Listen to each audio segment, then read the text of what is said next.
Okay, so the Yankees roster is far from perfect. And there are changes that can be made and I think should be made now. Like guys from Anthony Savage to Ryan Weber to Albert Abreu to Franchi Cordero to Jake Bauer to Billy. Those guys need to be on the floor again. Okay. We have an opportunity to bring up guys like Will Warren, Clayton Beater, Drew Thorpe. And why do I mention these guys? Well, they're not only highly touted prospects, but they keep getting in the news because they keep performing well consistently. Having guys like that on the roster that they could take advantage of on a regular basis is a good thing. Forget service time, right? They're going to get 6 years no matter what. 6 freaking years. At that point, Yankees should know whether they have the real deal or not. But they can make some changes right now to the roster and get some more productive players here who can either be starters or better backups or better, continued youth movement growth here in a lot of different ways. So if I'm the Yankees right now, I'm considering moving some of those other guys off the 40-man roster and getting some other guys on the 40-man roster. At the very least, not only to finish the year strong, but to have guys moving forward for spring training and having guys on here that will get a legitimate shot who look like they deserve to have a legitimate shot. So if I'm the Yankees, I'm considering making some roster moves right now, 40-man roster moves, especially guys like Clayton Beater, even Andres Chaparro, protecting them from the Rule 5 draft. So, and we've got plenty of underperforming veterans here, and we could use some youth, especially productive youth. So, and again, it's a sign. It's a sign that the Yankees are serious about winning moving forward. We're getting some positive gestures from our front office, and it's exciting to hear that they're interested in signing certain players, like the pitcher from Japan, that they're ready to make him a huge offer, and other players as well. So, and it shows Hal's willingness to open up the pocketbooks again. He wouldn't send Cashman to Japan if he wasn't willing to spend. So, these are things that we can at least look forward to. But again, the reality is, the Yankees are, as of this morning, they're mathematically eliminated from the division race from the AL East. As if we didn't know that already. They're not mathematically eliminated from the wild card or the postseason yet. They can still get in, but that's a long shot. But they are mathematically eliminated from winning the division. Not like we didn't know that already. But if I'm the Yankees, I'm taking this time right now to make some roster move changes. 40-man roster move changes. There's gonna be like, uh, Albert Abreu throws 100 miles an hour and he's hurt, but he gets hit all the time. He's at 100 hours without movement. They hit it all the time, and he's injured now. Get him off the 40, man. Okay, at the end of the season, decide on getting Estevan Flor. You can't option him out anymore, so you gotta get him off the 40 man. You gotta DFA him, or you gotta trade him or release him.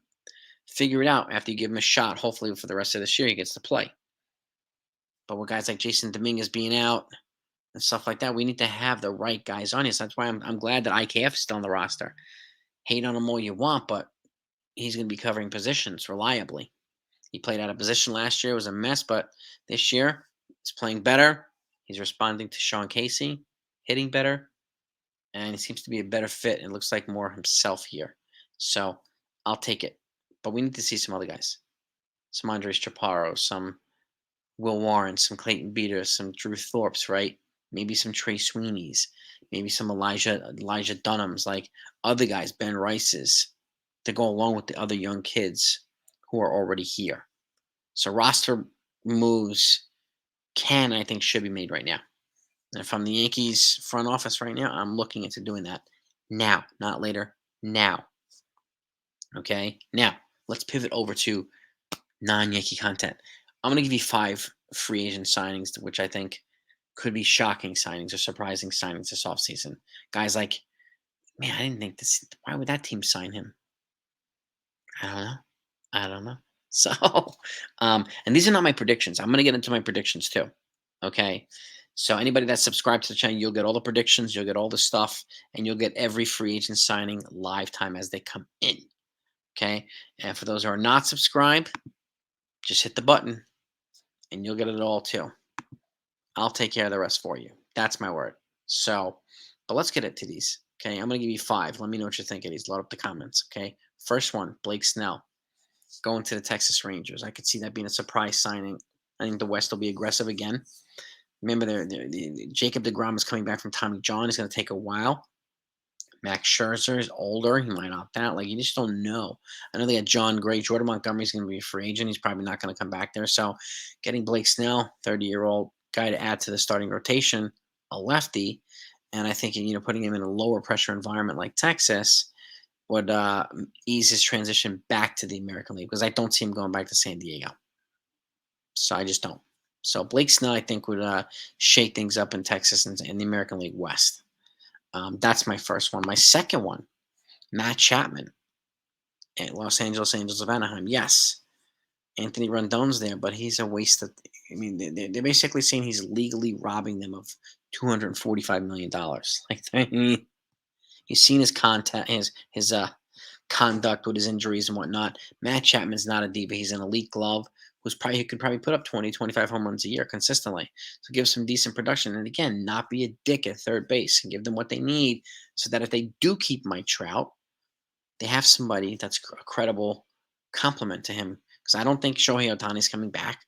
I think Chapman would shake things up again. AL West would be a nice counter move to Blake Snell and the Texas Rangers and whatnot. But the Angels need to make several moves. But the key question is Trout going to ask out or not? He's going to talk with them at the end of the year. If they make a move like this, maybe he won't ask. Maybe he won't ask to be traded. Third move, Josh Bell, Cincinnati Reds. Look, they have a young, dynamic, exciting roster and lineup. You got Ellie De La Cruz there. You got Jonathan Indy at second base. Hopefully they don't. I know there's been chatter about him being traded, but hopefully he won't get traded. You add Josh Bell. You're adding a reliable, consistent veteran. He's a switch hitter. He puts the ball in play, hits the ball hard. Hard hit singles, hard hit doubles. He also hits with power. He's a good defender first base, and you're adding a veteran there, a reliable veteran, to go with this young nucleus. Would I like to see them add another dynamic outfielder, a veteran outfielder? Yeah, but Josh Bell, I think, would throw things around a little bit. Particularly since I don't think Cody Bellinger is going to go back to Cincinnati. I mean, not Cincinnati, to Chicago, which I think throws the NL Central to wide open. And the Reds, if they bring in a guy like Josh Bell and maybe an outfielder or maybe another piece here and there, I think they're well within the position to capitalize and win the division over there in the Central. Josh Bell, I think, would be a very surprising signing for the Cincinnati Reds, but I think it would be a smart one. Let me know what you think. Next up, we're going to get younger here. Tim Anderson signing with the Giants. Okay. I think he has an option that has to be declined, if I remember correctly. But if that happens, the Giants have Brandon Crawford there, right? But he's like 35. Tim Anderson's 29. So this allows the opportunity for the Giants to get younger while still keeping that good defense at shortstop. Adding a bat there. They struck out on Carlos Correa. They struck out on their big free agent targets. They struck out on Aaron Judge. Tim Anderson gives them a gamer who has also a penchant for clutch hitting. And I mean, there's a chance they might lose Michael Conforto. There's a chance they might lose Jock Peterson. So we just don't know. But I think Tim Anderson going there, again, adds some offense, adds some defense, adds a weapon inside in the Giants land. And with the Dodgers potentially losing guys like Julio Urias because of his second arrest for domestic violence, like, this is an opportunity for the Giants to add a weapon there, and they can be secretly pretty good. So I could see the Padres losing some guys. I could see the Padres losing Blake Snell, losing Josh Hader, and maybe next year losing Juan Soto, which would change things. And the Giants adding a guy like this and any other move they make puts them in a position to compete for the division again. So Tim Anderson to the Giants. And lastly, going back to the AL West, Aaron Nola from the Philadelphia Phillies signed with the Houston Astros. The Houston Astros are good when their pitching is good, okay? Their hitting is still good, but they're aging too. Still got some young stud hitters, no doubt about it, but they got Justin Verlander there, you got Framber, you got these other guys, and if you add a guy like Aaron Nola, you're adding a reliable veteran starter to that rotation to complement what they already have. And he's already proven to be successful in a hostile environment like Philly. Yes, this year, uncharacteristic ERA in the fours, but he's generally a 3.5 ERA guy, and he's an innings eater. So, and again, gives the Astros another innings eater. And if Houston gets somebody like Blake Snell, and if the Angels lose some pieces, I mean, this is a piece that would make the Astros pretty damn formidable. Adding another starter at the top end of that rotation, he's a top end starter, and you have him and Verlander and those other guys there. This is going to be a damn hard team to beat. So Aaron Nola to the Houston Astros. I think they're going to shake up the AL West this offseason. I think they're going to shake up the NL Central this offseason. So it's going to be really interesting to see. And these 5 trades, again, I think are going to be shocking trades, or could be shocking trades, or could be surprising trades. They're not my predictions, but these could shake things up a lot. And I find this stuff interesting. So you let me know what you think. Load up the comments if you can think of other signings or trades that can shake things up. I'm gonna do 5 trades, which I think which will shake things up too. So that's coming too, and I've got a lot of other stuff coming as well. But let me know what you think. Give me your feedback. Give me your signings. Give me your trades in the list. So let's get into it. Yankees have the Red Sox today. 2 games, doubleheader. All right. Oswald Peraza is day to day with some knee inflammation, so IKF is replacing him at third base today. So, but it's gonna be fun. Boston Yankees have an opportunity here to get out of last place in this series. So you never know. Boston's ahead of them. Let's see what they can do. Talk to you later.